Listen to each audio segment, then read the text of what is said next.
¿Qué tal? ¿Cómo están? Bienvenidos a su programa Confidencias a la Carta. Y bueno, reanudamos, por supuesto, todos los miércoles este programa maravilloso a donde entrevistamos a escritores a nivel nacional e internacional. Mi nombre es Carlos Mitru, presidente de la Academia Nacional e Internacional de la Poesía, sede municipio Tenango del Valle. Por supuesto, agradecemos al maestro Sergio Moret Manjarres, quien preside este gran proyecto a nivel nacional e internacional. Y bueno, en esta ocasión, reanudando las actividades de todos los miércoles en Confidencias a la Carta, tenemos a un gran amigo, escritor, investigador, y por supuesto él es el maestro Jorge Toribio Cruz Montiel, a quien tenemos aquí con nosotros como todos los miércoles. ¿Cómo estás, maestro? Muy buenas tardes, noches, días. Buenas tardes, noches, días, estimado y queridísimo Carlos, poeta, amigo entrañable. Pues muchísimas gracias, Jorge. Pues tenemos mucho que platicar contigo.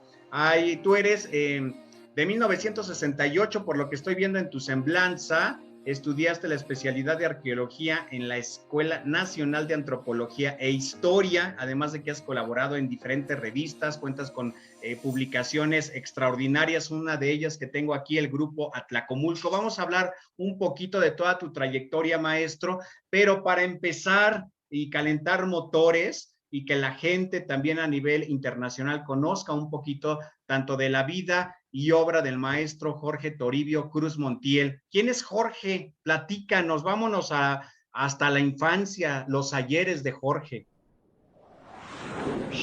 Pues mira que tengo recuerdos muy bonitos de mi infancia, prácticamente de toda mi vida. Y obviamente, bueno, pues acuérdate que yo nazco en Atlacomulco, Estado de México. Mi madre es oriunda de ese poblado infernal, por cierto, y mi padre es oriundo de un municipio pegado al sur de Atlacomulco que se llama San Felipe del Progreso.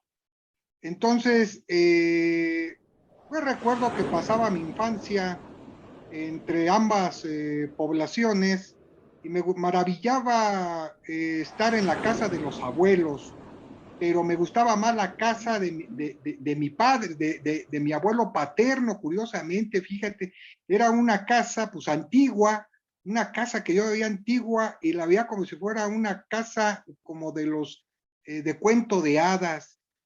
Tenía un corredor en medio y al lado las recámaras como las casas de aquella época, una huerta muy grande, con una pileta enorme, me acuerdo de eso, y de otro lado había una sección donde parecía que era un tejabán o un lugar donde almacenaban los granos, el maíz. Había otra sección donde había una especie de establo y otra sección donde había unas saurdas. También tenía un corral, me acuerdo, donde guardaban a los gallos, a las gallinas y a los guajolotes. Y la huerta del abuelo pues era extremadamente muy grande, yo me acuerdo que me perdía en ella y pues todos los árboles que recuerdo de esa huerta estaban relacionados con las peras. El muro de la casa, incluyendo la huerta, pues era un muro de piedra pegado, si mal no recuerdo, con adobe. Y bueno, pues ahí convivía con mis primos, a quienes siempre he querido mucho y ellos también a mí por parte de mi padre. Y curiosamente me gustaba más pasar las vacaciones o los fines de semana con ellos que con la familia de mi madre, ¿no? Allá en Atlacomulco, que la casa de mi abuelo paterno, materno, pues también era una casa muy grande, más grande que la de mi abuelo paterno, y pero mis primos eran así como más riquillos, y a mí siempre me ha gustado más la gente humilde, me sé identificar con ellos, y la familia de mi padre, Por tu pues era padre es Cruz, gente, ¿verdad? ajá, mi padre es Cruz Mejía, Juan Cruz Mejía, pues era gente más sencilla. El papá de mi papá fue un cacique de San Felipe del Progreso que forjó varias corporativas relacionadas con la industria del zacatón, el zacatón que se utilizaba para pues, infinidad de cuestiones.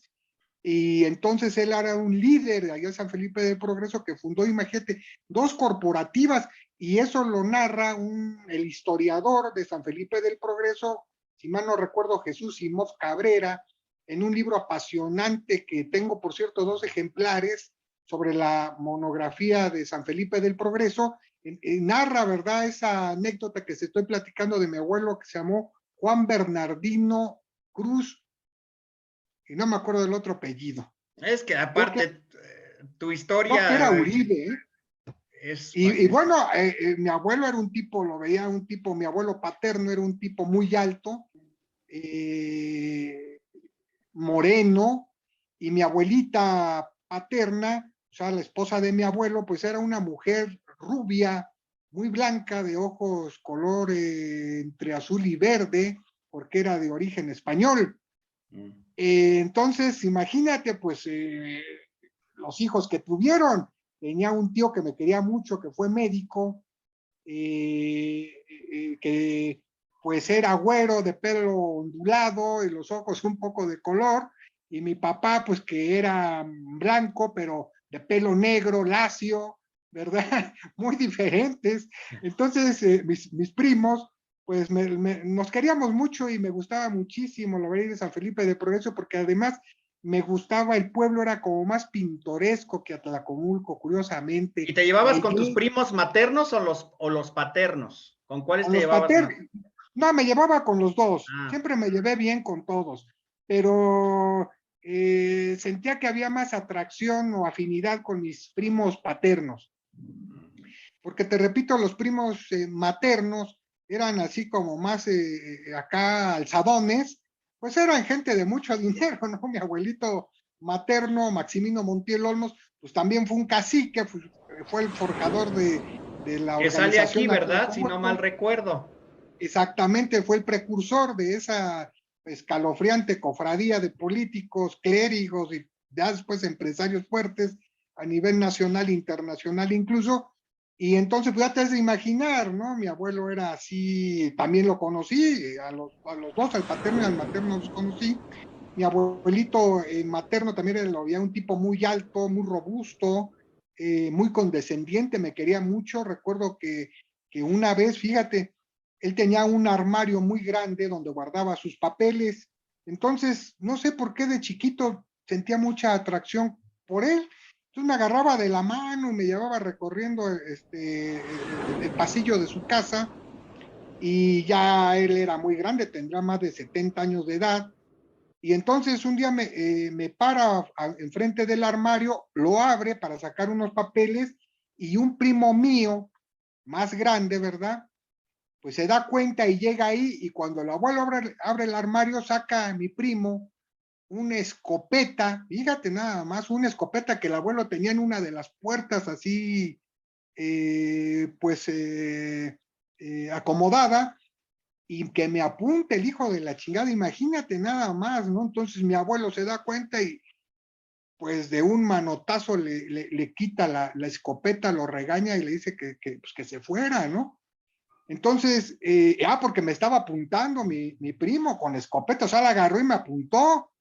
Pues mi abuelo, pues ya, luego se dio cuenta, fue así, cosas. Pues yo chiquillo, yo tendría, que te gustan, 6 años de edad, entre 5 y 6 años de O sea edad. que tú a tu corta edad, amigo, perdón que te interrumpa por el tiempo que tenemos, media hora de programa, pero realmente tú desde muy pequeño tuviste mucha aventura y de ahí supongo de todas este bagaje de historias, te dedicaste ya en un futuro a las cuestiones de las artes, porque también tienes mucho que ver con la pintura, tienes mucho que ver con la literatura. Pero ¿cómo se dio este acercamiento con las musas, amigo? Ya posteriormente en tu adolescencia, en tu juventud. Fíjate que me apasionaba mucho la historia de Atlacomulco, eso sí. Entonces, yo quería ser aviador, era mi sueño así dorado, ¿no? Ser la aviación. Pero a medida que uno va creciendo en la escuela preparatoria, hice la prepa en la escuela, en la preparatoria número 4 aquí en Toluca, fue cuando encontré mi vocación, que me gustaba mucho la investigación y sobre todo la historia. Entonces, termino la prepa, ¿verdad? Estudié el bachillerato de Ciencias Sociales y me fui a la Escuela Nacional de Antropología e Historia, la famosa ENA, estudiar la especialidad en arqueología. Y ya estando estudiando arqueología, pues me interesó mucho el México colonial, el México del virreinato, el México de la posindependencia, etcétera, etcétera. Y ahí fue cuando empezó a entrar más el gusano de la investigación por la historia de Atlacomulco, porque en la casa de mi abuelo materno, pues se reunían muchos políticos, entre ellos Jan González, recuerdo, que llegaba a la casa del abuelo, y yo, pues chiquillo, ¿verdad? En vez de irme a jugar con los primos, te repito que no me entendía muy bien con ellos porque eran medios más payasones, buenas personas, pues, pero medio alzadones, ¿no? Entonces, pues yo me gustaba mucho quedarme a escuchar las pláticas de la gente mayor, y eso me enriqueció muchísimo y fue lo que me fue acercando a la investigación.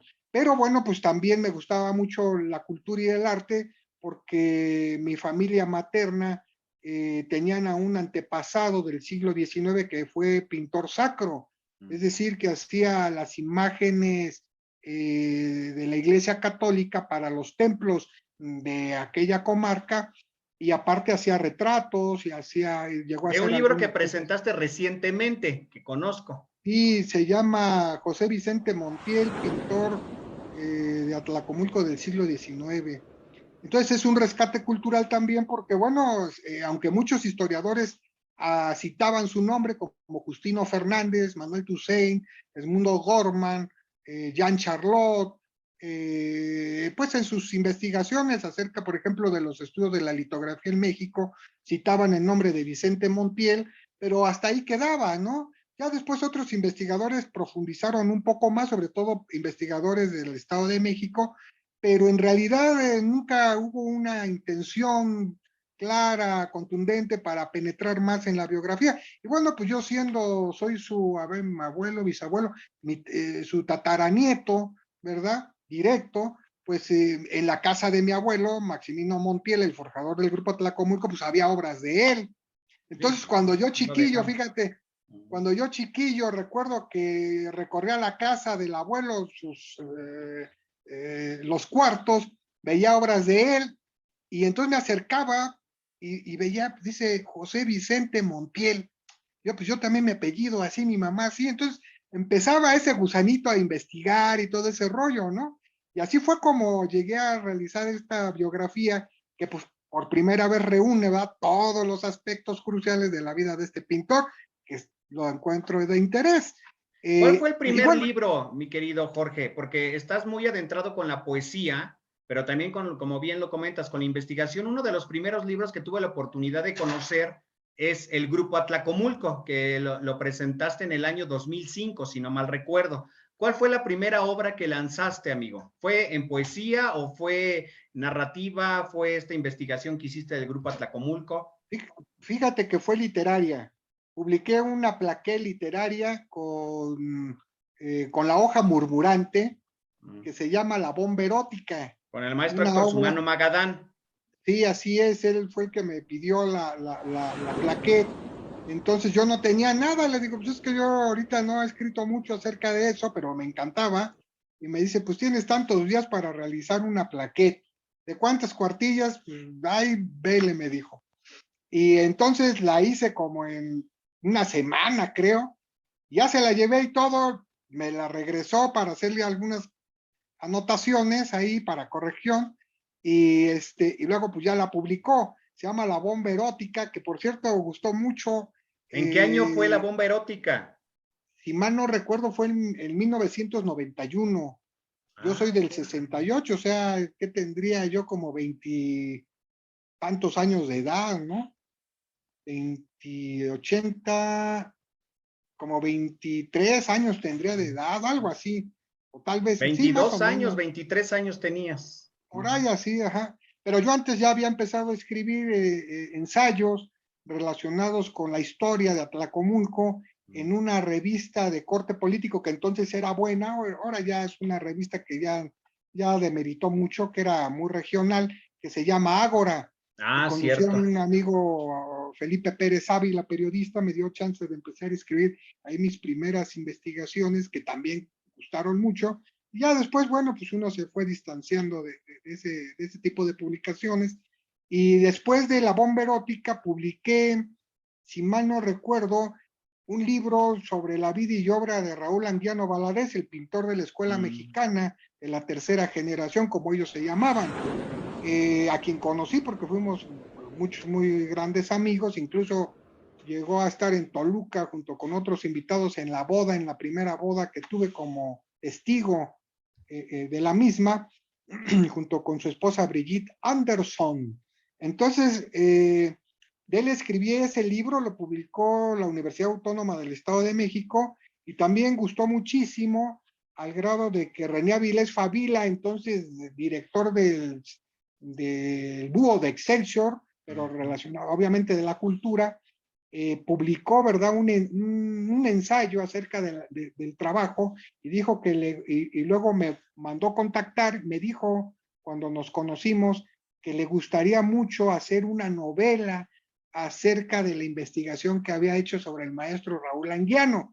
Y se puso, al parecer, a trabajar en ella, pero nunca hubo nada claro, nunca que yo sepa sacó nada acerca del asunto, pero sí recuerdo que ese ensayo que realizó para el Búho de Excelsior lo publicó después en un libro, salió publicado en un libro que edita el Politécnico Nacional, un libro grueso, muy grande, de obras a color del maestro Anguiano, en donde cita, ¿verdad?, pues los trabajos, o el trabajo que le había hecho, y eso para mí fue algo muy importante, muy significativo, de que alguien de a nivel nacional, dentro de los escritores, pues me tomara en cuenta, ¿no?, en un ya trabajo profesional. Pues para mí fue así como el boom, ¿no? Dije, órale, qué buena onda de mis amigos. Ya después nos hicimos muy amigos, me hice muy amigo con René Avilés. Después saqué otro libro, ahora relacionado con José Luis Cuevas, que se llama El Ojo Perdido de Dios, que también editó la Universidad Autónoma del Estado de México, y que también tuvo un buen acierto. Incluso José Luis Cuevas, en su famoso columna del Búho de Excelsior, el Cuevario, pues reseñaba algunas partes de ese trabajo de investigación, porque debo decirte que eran trabajos de investigación, eran entrevistas también personales, o sea, de viva voz del entrevistador hacia el entrevistado. Entonces, pues imagínate nada más las cosas que no viví en sus casas, porque pues fuimos, la verdad, muy grandes, nos querían muchísimo, yo también, me invitaban a sus fiestas. Fíjate, en un cumpleaños de Octavio, de José Luis Cuevas, en su casa y en San Ángel, pues llegó a estar Octavio Paz, Fernando Benítez, Raúl Anguiano, Eulalio Ferrer, Con la García última esposa que Márquez. tuvo, la última No, no, esposa. no, todavía estaba casado con Berta Cuevas, Ah, Berta ok. Riestra de Cuevas, Ajá. todavía estaban casados. Ah, ok. Pero ahí fueron estos personajes y a mí me invitó. Ahí conocí a Octavio Paz. Yo tendría 25, 26 años de edad, y recuerdo cuando Octavio Paz me vio, me dijo, tú tienes cara de músico. Incluso esa anécdota la publiqué en un periódico de aquí del Estado de México, creo que era en El Sol de Toluca, pues imagínate hace cuántos años. Yo nada más me quedo Y con Piedra de Sol de Octavio Paz, ¿eh? Nada más.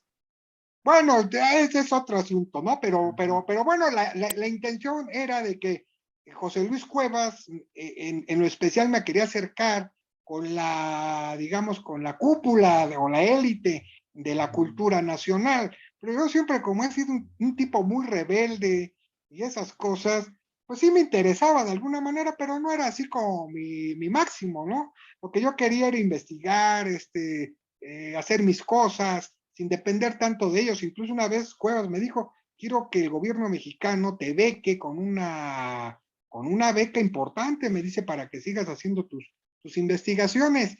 ¿Qué te puedo decir? Pues le dije que sí, pero nunca hice caso de la beca ni nada, nunca, Fuiste muy y aquel se me rebelde, quedaba. Sí, sí, ¿verdad? sí, o sea, pero era porque andaba en otro rollo, ¿no? Y aparte, como, pues mira, Carlos, que por provenir de estas familias, pues nunca he necesitado realmente recursos así como de otro lado, ¿no? Para hacer lo que me gusta, pues a lo mejor sería eso que no le tomaba esa importancia, ¿no? Y bueno, pues lo dejé pasar, pero digo, la amistad era lo importante, lo más valioso, y aprendí mucho de todos ellos, ¿no? Tan claro que aprendiste, amigo, perdón la interrupción, tenemos 10 minutos porque es media hora confidencias a la carta, pero creo que contigo vamos a hacer una segunda parte porque definitivamente hay mucho que platicar contigo de tus experiencias, de tus publicaciones. En estos 10 minutos a mí me gustaría, de lo que venimos platicando, investigaciones que tengan que ver con Tenango del Valle, amistades, pintores, músicos, escritores, alguna relación en algún momento de tu vida con Tenango del Valle. Sí, cómo no, fíjate que tuve a estudiar arqueología, como bien lo sabes, allá en la Escuela Nacional de Antropología e Historia. Entonces, dentro de las materias que llevaba, pues era precisamente, ¿verdad?, una relacionada con cuestiones piramidales. Y recuerdo mucho que teníamos muy en claro que el Estado de México, pues era un lugar interesante en ese sentido. Y uno de los puntos cruciales, pues era precisamente, pues allá las pirámides de Tenango del Valle, en donde el famoso arqueólogo ¿Conociste al Román doctor Piña Román Chan Piñachán? hizo varios trabajos. No lo conocía a él porque él no fue mi maestro. No recuerdo si él acababa de fallecer o algo así. Yo entré a la Facultad de Arqueología del 86, 87, ya no recuerdo bien, pero él nunca fue mi maestro. Pero en cambio, me dieron un ensayo que él realizó y que nunca se publicó para que lo leyera, ¿verdad? Exactamente. Y entonces, pues ahí venían muchas cuestiones relacionadas con la arqueología y con los sitios arqueológicos que él tuvo a bien, digamos, estudiar en su momento, que fueron de cierto impacto, como el caso de acá de Tenango del Valle. Y después, pues hubo un historiador muy interesante, también cronista de allá de Tenango del Valle, cuyo nombre se me va, a quien conocí, por cierto, ya falleció, ya de hecho ya falleció, no me acuerdo el nombre, fíjate qué barbaridad. Porque posteriormente siguió el maestro Saucedo, José Luis Saucedo, como cronista. No, Ya no, más hay reciente. otro, Él ya sí, más reciente, que es fíjate la que hay parte de la otro. academia. Bueno, y entonces, pues en mis recorridos que hice de campo, de superficie, como los arqueólogos le llaman, ¿verdad?, pues era precisamente, ¿verdad?, hacer estudios relacionados con las cuestiones arqueológicas allá precisamente en Tenango del Valle. Entonces, pues sí, de alguna manera me trae gratos recuerdos, ¿no? Ahora vamos a enmarcar este final, amigo, porque sí nos gustaría comprometerte para específicamente, posteriormente, hablar de una de las obras, porque también has tenido colaboraciones. Recuerdo también a Francisco Cruz, recuerdo otro libro también que se hizo con él, algunas situaciones que te han pasado a lo largo de tu vida, que te ha pasado de todo, amigo. Pero podrías compartir con nosotros, con el público, un poema de los más recientes, algo que también nos quieras compartir en la parte poética, una lectura. Mira, no tengo a la mano aquí ahorita, Carlos, alguno de los poemas, porque la verdad, pues no me los aprendo de memoria, he escrito tantos poemas que la ¿A verdad quién le has escrito? Tus primeros poemas, ¿a quién han sido dirigidos? Al amor, a la patria, a la vida, a la muerte. ¿A qué le escribe Jorge Toribio Cruz? pues mira que me interesan ¿O todos a los quién le temas. escribes? Sí, bueno, de mujeres a ninguna definitivamente. Le canto en general pues digamos a las cuestiones amorosas, pero desde otra Tú como Pablo perspectiva, Neruda, entonces. no, digamos, no tan Es canto general, pues tradicionales. estás como Pablo Neruda. Fíjate que no tan tradicional en el sentido de que me gusta la literatura, escribirla, incluso leerla, pero del lado oscuro de las cosas. Acuérdate que para mí yo siempre he estado en esa línea, de la línea hacia el lado oscuro, a los números rojos, como se dice, y siempre le he cantado a ese sinsabor, digamos, de la vida, ¿no? Es una poesía muy cruda, muy dura, extremadamente fuerte, que a veces ha dejado a 2, 3 personas pues con mal sabor de boca, ¿no?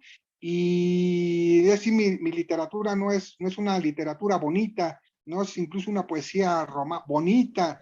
Encuentro en el lado oscuro mucha luz que a veces deslumbra, y creo que esa fusión de esa oscuridad con esos destellos grandes de luz es lo que engloba mi trabajo poético y también mis investigaciones.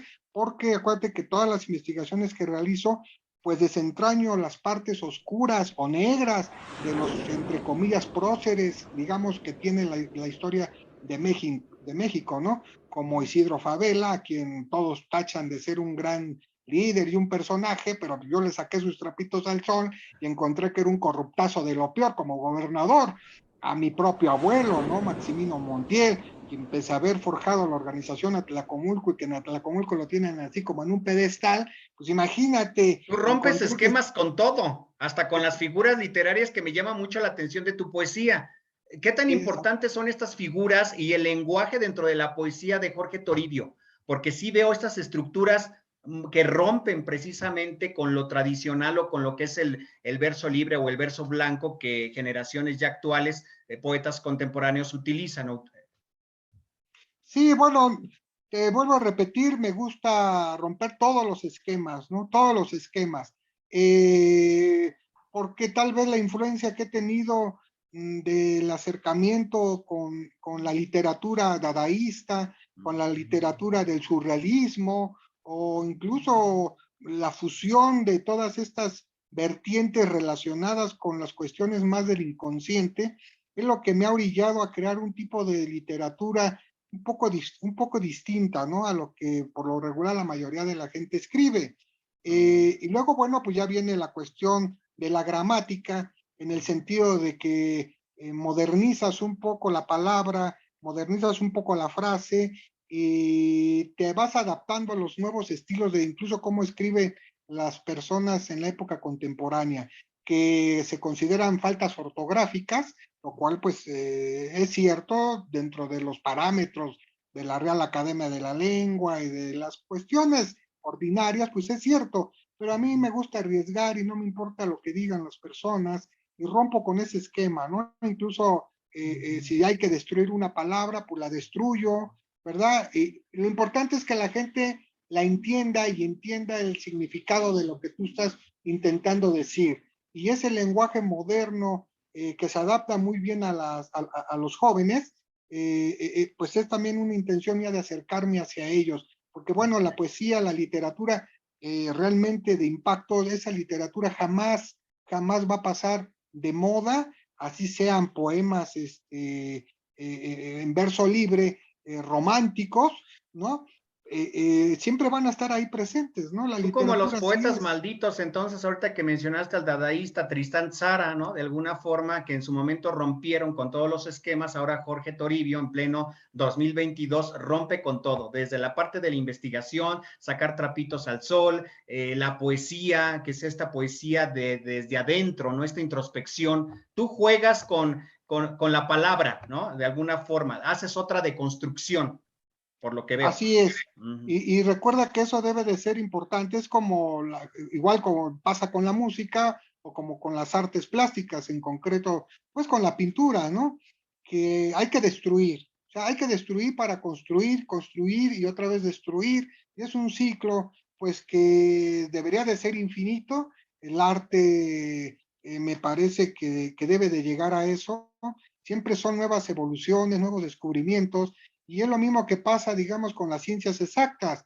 Por ejemplo, la física, la química, los nuevos estudios de nanotecnología, de robótica, etcétera, etcétera, pues son estudios que van prácticamente al infinito y que siempre están proponiendo algo nuevo, pues para el bien de la humanidad, se supone, ¿no? Y en Es este correcto. caso, bueno, pues estamos viendo dentro de la literatura y el arte, pues que eso debe realmente pues debe de suceder.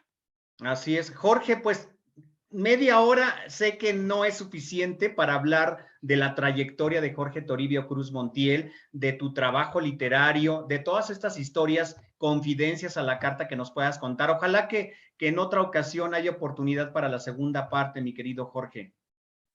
Sí, claro que sí, cuando tú, Algo, hay hay mucho muchas que cosas que hablar. Algo más que sí. tengas que agregar en esta primera parte de Confidencias a la Carta y además que nos compartas tus redes sociales, a dónde pueden adquirir la gente tus libros, alguna página, correo electrónico. Sí, bueno, todos los libros prácticamente están agotados. Muchos fueron incluso quitados de las librerías y fueron quemados. sobre todo el último que realicé, el Cártel Atlacomulco, Conspiración de Estado. Es un libro muy crudo y muy duro, ¿no?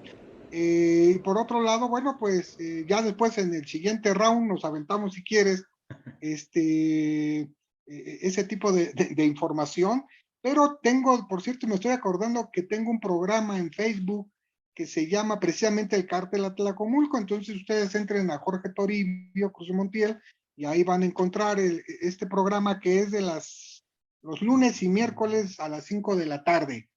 Y bueno, pues para cerrar, me parece que sí, definitivamente he tenido una vida extremadamente dura, una vida, pero para mí ha sido una vida muy apasionante porque no concibo al ser humano sin una vida de pasión.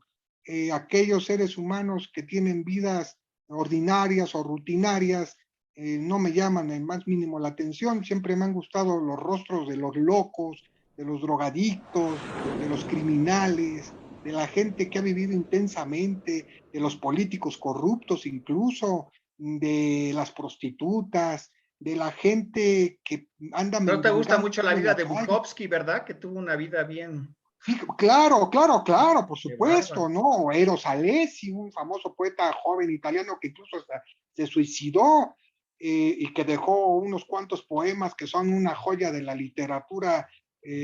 Incluso, bueno, pues es un poeta que poco se conoce a Eros Alessi y sin embargo, pues ahí está su obra. Entonces me gusta ese tipo de gente. En algún momento se ha dicho que yo forjo una banda de secuestradores y de criminales, una banda de asesinos y hasta de prostitución.